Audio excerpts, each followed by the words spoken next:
Hi everyone, Pam here from Creative Homescaping. Welcome back to my channel, and if you're new here, I post several videos a week on how to creatively manage and decorate your home. In today's video, I am going to be participating in the DIY Floral Challenge for Spring 2019 that's being hosted by Lindsey and Heidi Sonboul. I will put links to their channels as well as the playlist in the description box down below. And as part of this challenge, they asked us to create our own florals.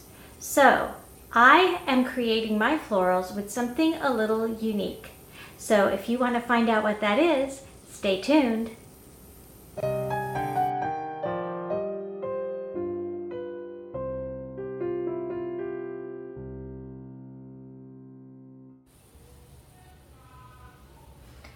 For this DIY, you're going to need some scissors. You're going to need 5 cupcake liners, paper cupcake liners. You're going to need a leftover stem from a floral bouquet. This is a Dollar Tree stem. As you can see, it has 5 little pieces left on it from where I cut off the sprigs of flowers, but it doesn't really matter how many you have. Or alternatively, if you don't have a leftover stem, you could use a green pipe cleaner, any color pipe cleaner. I've cut this one in half, and some floral tape. So let's get started. So if you are using the stem of a bunch of flowers, the first thing you want to do is push all of the outside pieces to the side so they won't interfere with this first step. So you can just push them out straight for at first, and then you'll have this center one here. Then the next thing you want to do is take your 5 cupcake liners, and you can stack them on top of each other or do this separately, but it goes faster if you stack them on top of each other. Fold them in half, and then fold them in half again. And so then you'll end up with a point at the center of the liner and then an arc at the outside edge. Now what you want to do on the outside edge is you're going to cut a series of scallops. You can make these as big or small as you want. I have found that making 3 scallops on this size of a cupcake liner works well, and you can just sort of go by where the ridges are on the cupcake liner to decide where you want the scallops to go, or you could draw it on if you don't feel comfortable freehanding it. But I'm going to freehand it. So I just start down from the corner a little bit, and then I start making my curved cut up, and then I curve it down again, and then I turn it and I curve it up, and then I curve it down. And these are going to make the petal shape of your flowers, and curve it up and curve it down. Now, as you can see, I am using St. Patrick's Day cupcake liners because I am making these for my St. Patrick's Day decor. Now, you're going to open up your cupcake liners,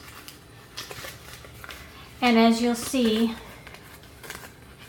where the ridges of the folds were, it creates a nice little point, and that way you know what the very center of the cupcake liner is. Now this next part, I find it to do it individually on the liners works best. If you have an awl, you could probably go through all 5 layers at once, but I'm just going to be using the centermost piece of wire from my leftover floral, and I'm just going to poke that through the center of the cupcake. Now you can keep this on there, this liner on there, and you can do the next one. Poke through the center, and keep doing that until you have all 5 liners on the stem.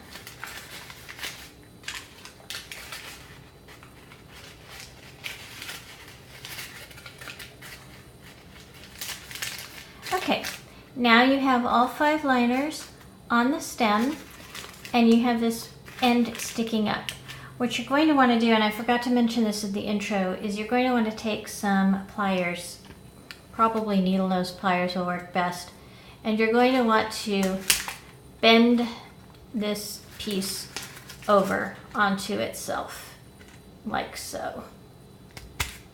This is going to help hold the cupcake liners in place and not come off the center stem here when we start to crinkle up the cupcake liners. Okay, so the plastic part came loose from the wire here, but that's okay, it'll be fine.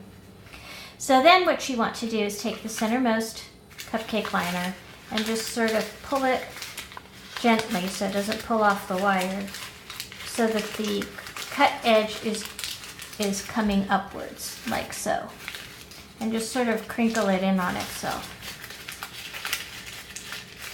Then you do the next piece.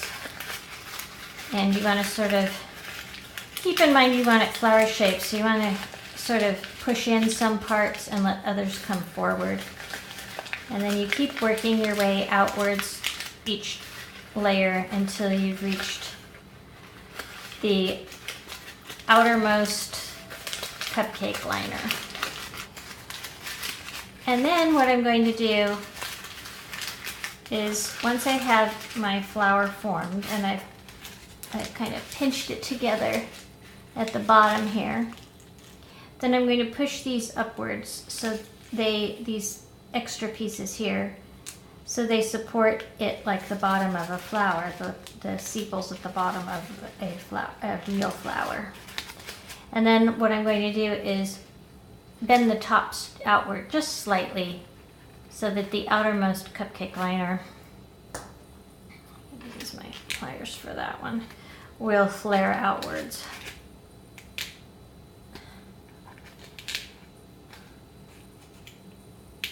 Just the tip. And then push this down.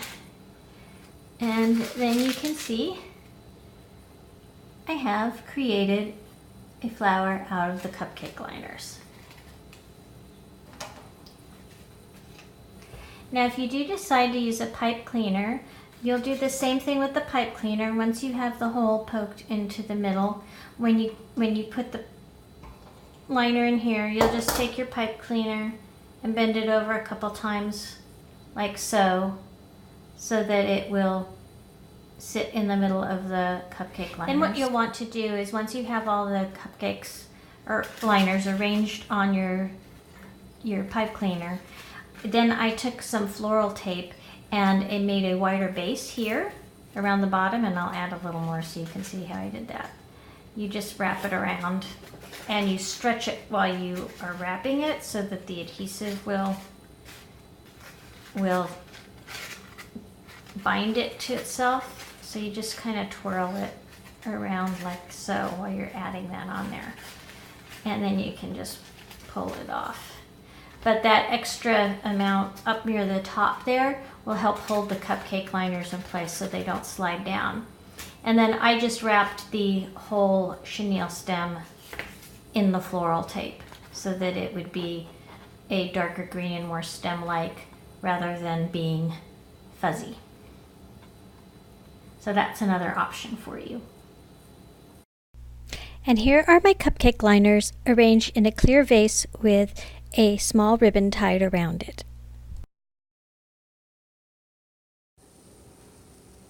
So what did you think of my cupcake liner florals? I had never thought to do this before, but I had these cupcake liners and I thought, I'm not going to use these for St. Patrick's Day this year at all, and they've had them for a few years. So maybe I could create something out of them for this challenge. So I'm happy that they turned out the way they did, and this is a lesson to all of you. Save those extra pieces you cut off from your florals because you never know when they might come in handy. Thanks again for watching. Thank you to all of my current subscribers. And if you've come over as part of the challenge, I hope you'll consider subscribing by clicking on the subscribe button down below. As I mentioned in the intro, I post several videos a week on how to creatively manage and decorate your home. So I hope you'll join us. Take care, everyone. Bye-bye.